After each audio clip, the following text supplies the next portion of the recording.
distinguished guests, brothers and sisters, ladies and gentlemen, friends and enemies. Okay, so welcome to this week's episode of Make It Plain. This week is a little bit different. We don't have an interview, so I'm going to extend the rant, although I'm not going to call it a rant this week. Thanks to Erica Brown from Brokish. She was on last week. She suggested we call it political education. So yeah, you're going to spend a bit of time with me and extend the intro into a political education, and we're going to talk about what has happened. You may have seen on Twitter or whatever it's called, X now apparently, YouTube, we posted a video, and actually on the intro last week I spoke about how the police had come around knocking on my door because I called Calvin Robinson, that TV celebrity ish who I've debated many a times and actually met in person a couple of times, a house Negro. Called out his house Negro nonsense. I would stress I'd already called out his house Negro nonsense in The Psychosis of Whiteness, by the way, which is behind me somewhere, and you can buy it all good retailers. In fact, the paperback comes out soon. So I called out his house Negro nonsense. He, as if trying to prove the point, went and reported me to the police for that. And they sent a black police officer around to talk to me, and I had to go to do a voluntary interview. Right, so I'm going to do a bit of political education about why this is, because people have been surprised, particularly people in the United States, have been surprised about why on earth that's so ludicrous, because it is completely and utterly ridiculous that would happen. So yeah, we're going to do some political education about why that would happen. I will say thank you for listening, thank you for watching, review or watching. Do please like and subscribe, all the things, etc, etc, etc. So let us get into it today. Right, so key thing to think about when, I wasn't surprised, in fact, at all, that the police came around. I was surprised they took so long to come around, because the video was posted a couple of months ago for Marieha Hussain, before she had a pre-trial court appearance for the Cocounut Trial. I'm actually going to the Cocounut Trial tomorrow. We're recording this on Wednesday, so we'll see what happens at the trial. There's a protest outside the court, and my only surprise is it took so long, because these, bureaucracy does take long for Babylon to kick into action, apparently. So, understanding this, as I explained to Erica, first thing you have to understand about the UK is we have no written constitution. There is only precedent. It's not like the United States where you have First Amendment, free speech, invaluable. Could not happen in America. Simply couldn't happen in America because of the protections of the First Amendment. We don't have a First Amendment. The UK does not have a First Amendment, so that doesn't apply here. Only thing that we do have is precedent. Precedent. It's all about case law, what has happened before, etc, etc, etc. And you'll be very surprised probably to hear that the case law and the precedent on this actually isn't on my side, or on any of our sides, if you use terms like coconut, house Negro, Uncle Tom, etc, etc, etc. So, where did this come from? Understanding the UK, where does the legislation come from that people are being prosecuted under, and potentially prosecuted under? The one thing to point out for American colleagues is the difference that we have here in Europe generally is that in America you have black people in America before there are white people, right? You have a huge enslaved population. After emancipation, that population is then free, which means you have millions of African Americans in the nation, in the country, have to deal with them, etc, etc, etc. This is why America is openly racist in its policy, right? Have to police the Negroes straight away. Right, so that's why you have a racist constitution. Again, have a constitution, and it's openly, overtly racist. Black people are 3/5 of a human being, etc., etc. Then you have Jim Crow, segregation, very, very clear laws banning things, banning miscegenation, mixing with the race, etc. Because there's so many people, right? Difference with Europe is Europe did its enslavement offshore. So my family's in the Caribbean, and they're in the Caribbean, staying in the Caribbean. There's a big ocean between Britain and the Caribbean. So, this whole time where you're having this nation formation and all the laws being set and the precedent being set, we're not here, really. There's been black people in England on the islands for centuries, but not in big numbers, right? So you don't need to have all these openly racist laws. So you don't have open segregation laws. You won't really find any openly racist laws in the UK because they weren't necessary. We just weren't here. Right? In fact, even during slavery, the height when Britain was the premier slave nation in the world, in England, it was actually illegal slavery was illegal. You actually had cases of people running away. There's a famous case, James Somerset case. I always say I'm not a historian, so don't quote me on the dates. Around the 1770s mark, James Somerset ran away, and it was from his massacres. They would bring enslaved people into England as servants, and he ran away. And the court sided with him and said, "Look, there's no slavery in England. You're free." So there's always been this thing in England. There's actually very few racist laws. The racist laws in England, and we'll do another experiment on this one day, are immigration laws. Keep Britain white. That's why you see really, really, really, really clearly racist immigration laws. So, for example, being born in Britain doesn't make you British. They took that away because they wanted to stop people coming in, having babies, etc., etc., etc. So, when you're thinking at the context of anti-racist legislation in the UK, it very much is about trying to stop discrimination. So what happens is we start to come in large numbers after the Second World War, and there's no laws, racist laws, but there's no laws stopping racism. So so one of the things you found very, very, very early on with things like housing. So I did a lot of interviews, and I do check out these interviews with people for The Guardian a couple of years ago called Black Lives. So I interviewed people like Roy Hackett, who was part of the Bristol bus boycott, Leela Hassan Howe, who was part of British Black Power, and they all talked about housing. So housing is the reason why unlike America, Britain has ghettos, but it doesn't have a history of racial segregation in terms of like redlining and openly racist segregation, but it has exactly the same patterns because guess what? We come in the country, and on live with us, we all end up living in the inner city because we can't live anywhere else. This is where you have these famous no blacks, no Irish, no dogs signs around. You just couldn't live anywhere else. You had to live in inner city, overcrowded housing. My dad comes over here, talks about a little house. They had one family in the front room, one family in the back room downstairs, one family upstairs in the front room, one family in the back room, and he was in the attic. Like packed in, clearly racist. Employment was the same thing that we have in the UK called a collar bar. The collar bar refers to, they had jobs. Say, look, you just can't do it if you're black. Unlike in America, where it was very clearly segregated, very clearly legally mandated, this was depended. So, for instance, in Bristol in '63, there was this big Bristol bus boycott because in Bristol, the Bristol Bus Company would not let black people work as conductors or work as drivers. They could clean the buses, but couldn't work as conductors or drivers. Now this was odd for people because in London, black people were literally being brought from the Caribbean to work on Transport for London, to work in the trains, work on the buses, etc. But in Bristol, completely different, right? So that's how the colour bar worked. It wasn't a social policy. It was an individual, like company policy, if you like. So that's what we had. We had a colour bar. So when the laws that come in to really anti-discrimination laws, saying, look, we need to bring in some laws to stop people discriminating against black and brown people. That's what happens in the 60s. So 1965, and I'll say it's not an accident. Doesn't just happen. Doesn't just come about because they're nice and think this is a good idea. This happens because of protests. So I mentioned the Bristol bus boycott, 63, 4-month-long bus boycott, which is all about this. We want to be able to work where we can work, get rid of the colour bar. People like Paul Stevenson, Roy Hackett, there's a whole load of people involved, massive community mobilisation, and this hugely influenced the Labour government that came in 65, 64, they came in 65, and it was that government that then passes the first Racial Relations Act in 65, which is the first time we start to outlaw racial discrimination. All right? Now, this is important.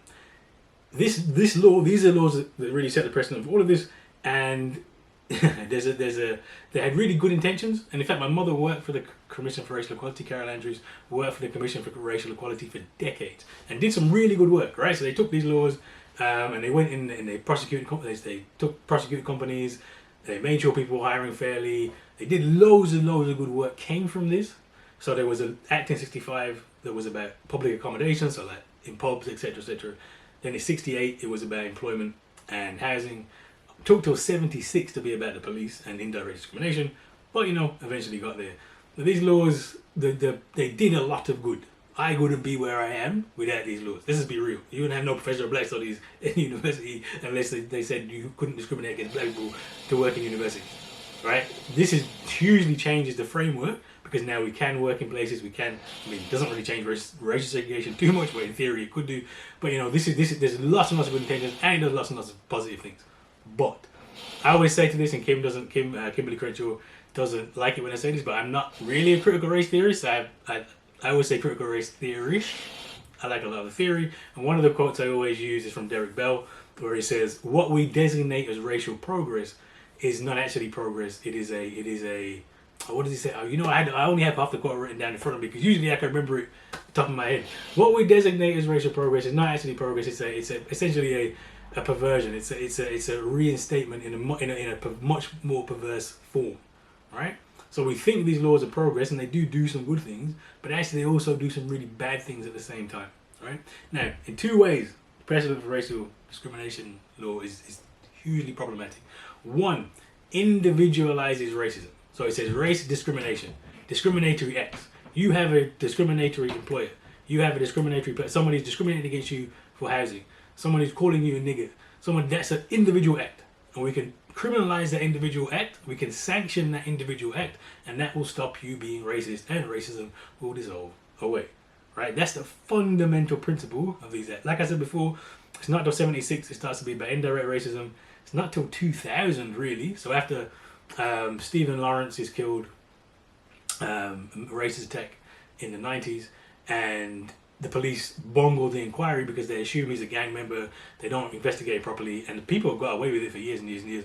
Only recently, relatively recently, 2 of the people went to prison, but many of the people never had any consequences. Right? This causes huge rupture. There's a McPherson report in '99. That's the first time there's a government report that says institutional racism. But honestly, read the report, it ain't just racism at all. They're really talking about bad police officers, individuals, failures of the organization to deal with individuals. It's still individuals, honestly, really is. So racism gets reduced down to individual acts that you can criminalize, that you can sanction, that you can train out, and that's how we solve racism. Now, this is where it comes into the account of Coconut, Uncle Tom Coon, etc. Because the flip side of that is, while they are criminalizing individual acts of racism by white people, guess what they also do? They conflate individual racism, they conflate that with white people with the same when we are critical of white people or critical of other black people. So it becomes anytime you mention race in any kind of way to a person, it must be racist. They're all the same. There's no conflate. It's just all the same, right? That's what racism is. You do it, I do it. And this is how we get to where we get to now. And what that does, and from the very start of this is what I said, this is not new. None of this is new. None of this should surprise you, because from the very start of this, is 65 they bring this legislation in. 67 is when you first have the first prosecutions. 5 of the first 6 prosecutions for racist speech or racist action are black and brown people, right? A black power activist. So from the very beginning of this, they are criminalizing us.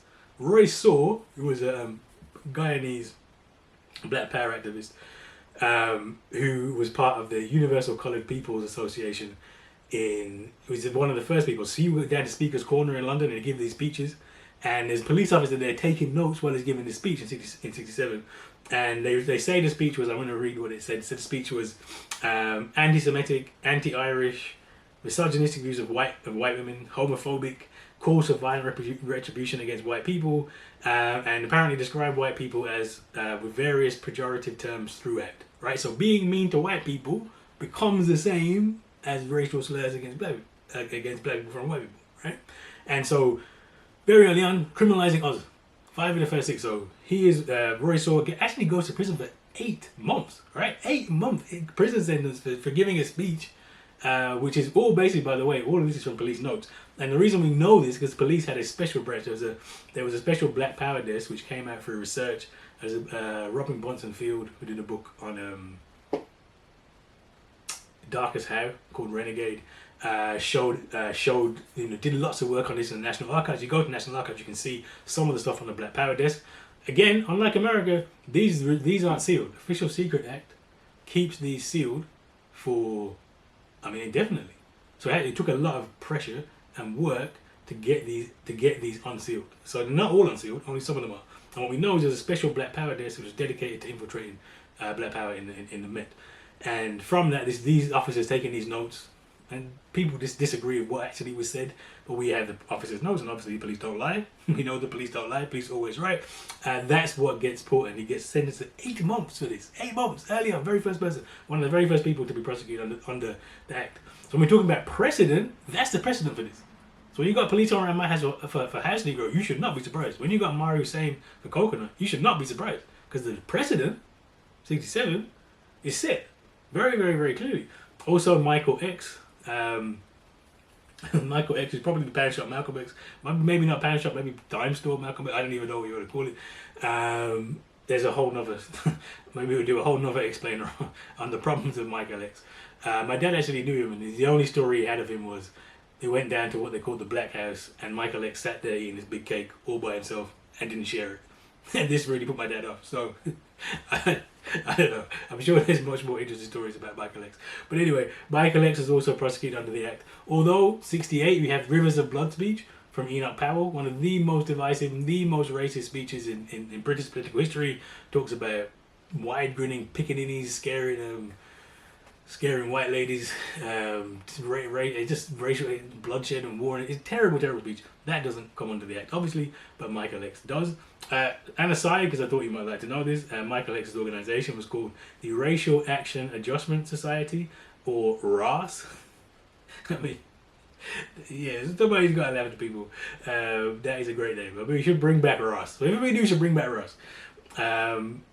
Obi Egbuna, who founded one of the founders of the Universal Colored People's Association and originally the British Black Panthers, also under the act. So they're very clear they're applying these two Black Power activists from day, right? So we think about precedent. That's the precedent. The precedent of this isn't, oh, these laws are brought in just to stop racist people, and they did. Look, a lot of people arrested. A lot of people arrested for openly overt acts. The precedent here is, if you're Black Power, if you're radical, if you've got that critical lens, if you're gonna upset the apple cart in a way that you articulate, you are going to be subject to these charges, right? Been there, been done, and you can see that really not just in the 60s, throughout 70s, 80s, into the 90s, even when they come up so in 1998 they strengthened hate crime laws. So you have racially aggravated assault gets added in 98 as part of this big crime disorder bill, and guess what?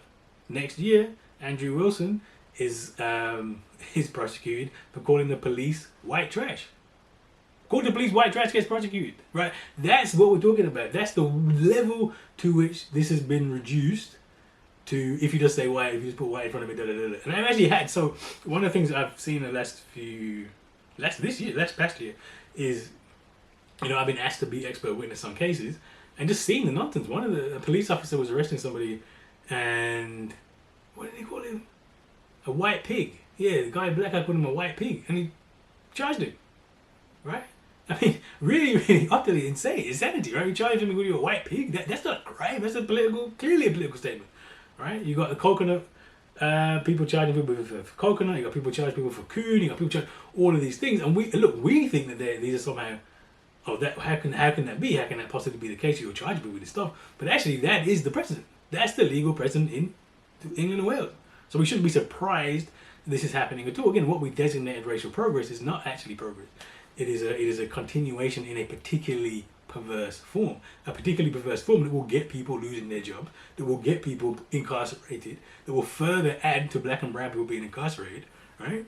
That's what this law is. Right? These laws, ironically, the intention is good. The intention was apparently at the time, and it came out of struggle. Again, none of these things happen just because they happen. They happen because we made them happen. Because we were active on the ground. Because there was a Black Power. Ironically, of all things, because there is a Black Power movement, you get these laws, right? And then those laws are used to police the Black Power movement. And so we shouldn't be surprised. So the one thing we shouldn't be is surprised. Now, the other thing we shouldn't be, and I really want to stress this, is because, look, again, if you just take a clear legal perspective on this, legally, it's a crime, right? Precedent is set. We have a constitution in this country which is based on precedent. Therefore, it is a criminal act and an offence, and we should be charged. But you can't deal with the law like that. We cannot accept the law like that. When the law is broken, then we have to push back, right? We have to challenge. And this is one of those areas where we really, really, really do. And we have to challenge. And the real problem with this, and the real problem with this is actually the whole entire framework of the law itself. The whole entire framework of the law itself is that racism is an individual act of prejudice. And there is this conflation of prejudice with racism. And this is the problem. This is actually the problem. Everything else is there's lots of problems with the police, but the fundamental one, strip it down to the problem is we have conflated prejudice with racism. And they are two very different things. And what the law does is the law attacks prejudice. And actually, in the case of House Negro, Coconut and that, this is actually a separate thing, because it's not actually prejudice. Those are actually just these are just political. There's no prejudice. There's no prejudice involved at all, right? So we're going to come to that second. But fundamentally, the problem is prejudice. So anytime we put white in front of something or black, we say, "Oh, I'm calling out your race," that must be prejudicial, right? And that must be racism, and these must be the same things. But they're not the same things, right? They're fundamentally not. We have to challenge this. This is really why Black Studies is important, because it's the kind of thing that says, actually, let's step back. Let's think about this. What are we actually doing? So the Stephen Lawrence case is actually a really good example, and really good for actually thinking about the framework of all of this. So Stephen Lawrence, as I said, he's only 18, so 17, 18-year-old. He's doing his A-levels. He's really, really successful student, etc. White mob confronts him, attacks him, kills him. Now, they are prejudiced. They don't like black people.